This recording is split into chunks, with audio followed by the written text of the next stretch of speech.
Hello YouTube, it's TheCreativeDuelist here, and I've been making decks creative since 2016. Welcome folks, today I'm here with my Dark Magician Spellbook deck profile.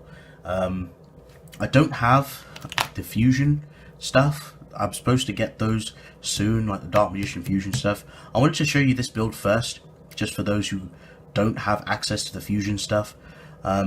This build still works without it, it's just the fusion.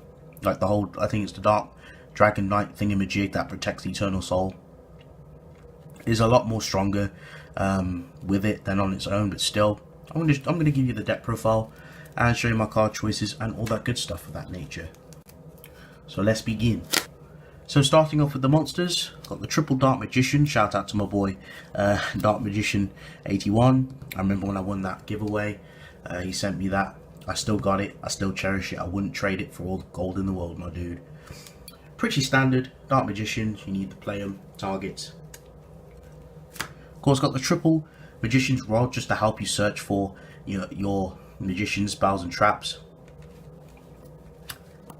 Got the triple Blue Boy for our engine.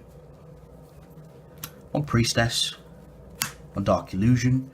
I see people play two, but this is mainly like, it's not like pure Dark Magician, so one is enough.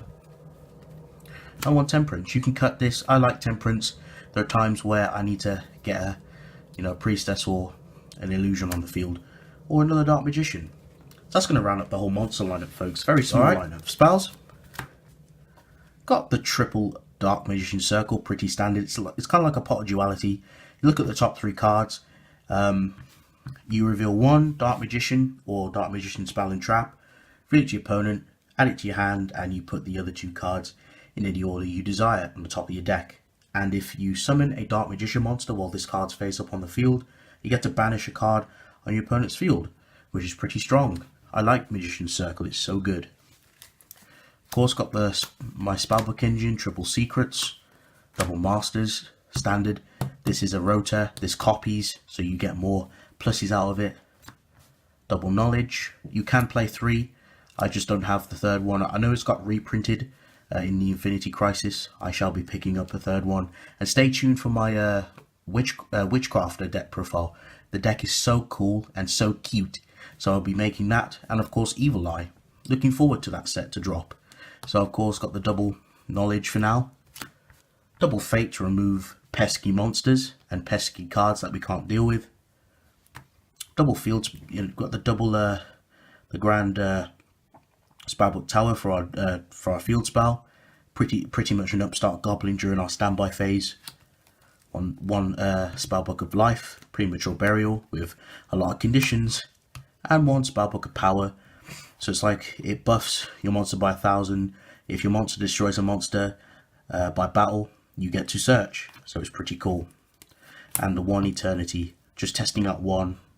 Two, I feel may kind of be inconvenient, but one works just as well.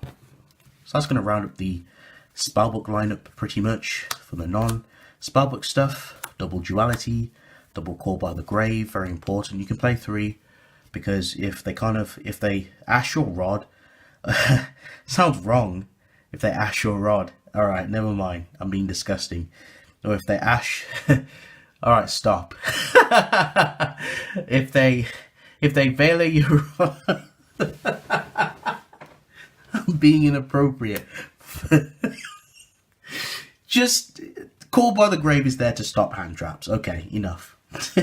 Illusion Magic to search for the Dark Magicians that are in your grave, I believe. Yeah, in your graveyard, pretty standard. One Dark Magic attack to blow back my opponent's background, destroy it. One Secret Village, my spicy tech. And one Regeki to round up the spell lineup. Now I'm pretty much going to talk over the traps real quick. The lineup's very small. Triple Eternal Soul, search Dark Magic attack, and make your Dark Magician monsters in the monster zone unaffected by my opponent's card effects. And of course the double Magician's Navigation, pretty standard. You get to bring out Dark Magician and one from the deck. And of course it acts, it's like you can negate something after the turn it was sent. So it's pretty cool in that aspect. And on Solemn Judgment, people, stop underestimating Grandpa. He will screw you over. But that's going to round up the whole main extra decks. Now there's a couple options you can play. There are times where you can make extra deck, but you know what?